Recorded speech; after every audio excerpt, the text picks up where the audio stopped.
Magandang araw mga ka-trackers. So, Sa araw mga par. Cake. dito la, ganito no. May dumating kasi na boom truck na 10-wheeler.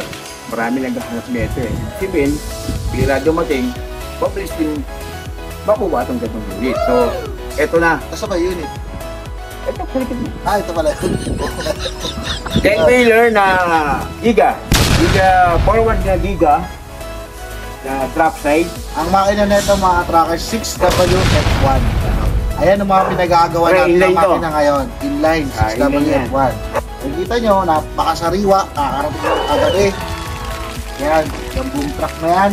At Ito yung crane, makikita niyo yung crane Ito yung dito. crane. 4-step yan. ilang ano yan? Ilang tonner niya? 4.5 ton. Ano yun? Kaya, yan. Nakikita nyo mga trackers sa likuran niya. Ano yung nakatakip dyan? May nakasabit dyan, may nakasampa. Kumbaga from Japan, kinargahan na natin yan ng isa pang unit na truck. Forward din na drop side. So, yan, nakita nyo, napakabigat ng karga niyan. 20 feet, 20 feet, 6-wheeler, nasa ibabaw niya. At ito, 24 feet itong drop side na to. 10-wheeler. 10-wheeler. Ayan, makikita nyo, ganyan kami magpadala dito ng mga unit buong buo. Walang labis, walang kulang, buong buo yan, pati nasa taas, buong buo yan, mga katraka. Hindi yan hati-hati, diba? So yan pa lang, mag-isip na kayo mga katrakers kung bakit buo ang dinarating natin dito. Yung quality pa lang, mga katrakers, isipin nyo na yun, diba? Is pa to, kaya ito, makikita nyo yung history. Kitang-kita nyo na, kita nyo paano ginamit sa Japan. 8-stand siya, pare, no? Kaya, 8-stud o 8-stand, 8-post. ayan, pakita mo yung loob. Naka-convert niya. Ang first na yan. Parahan nyo na yung dashboard nyan, mga trackers. May backseat din po siya. Napakaganda, napakasariwa at napakabilis na itong unit na So yung upholstery niya pa rin, original pair. Orig pair. Kung makita mo, yung ilalim niyan, kung gaano kasariwa, yung chassis niyan. Diba? Nakabuo. Nagawa yung takte.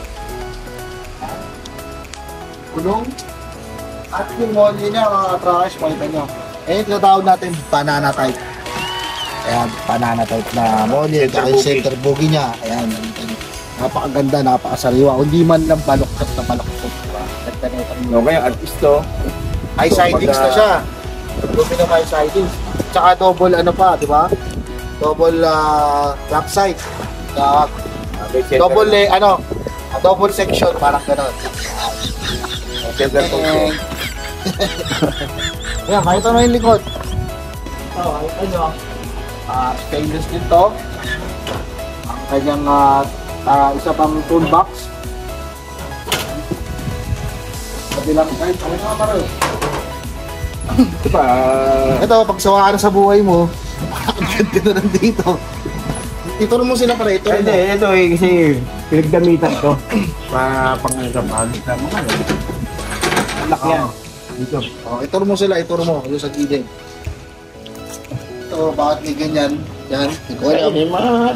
Yan, kasama na sa Japan lahat yan. Sinama na natin. Lagay ng mga toolbox yan eh. Oo, yan. Ayan, mga tools, ganyan, tools.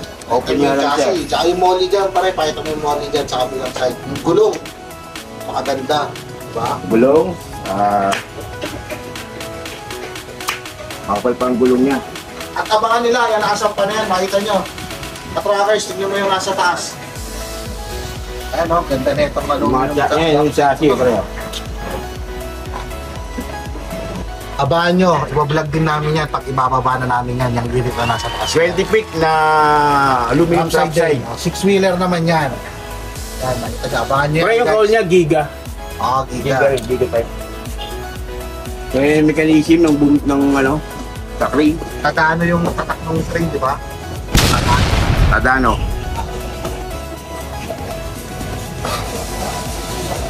Come on. So yun lang mga ka-trackers, no?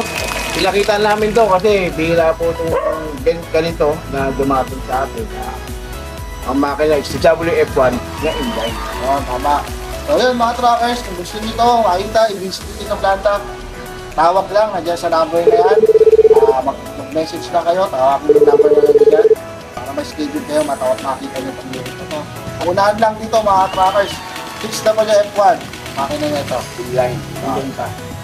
Maraming salamat. At shoutout pala kay Boss Bobby. Boss Bobby. Ang ating isang sa airport. Eh,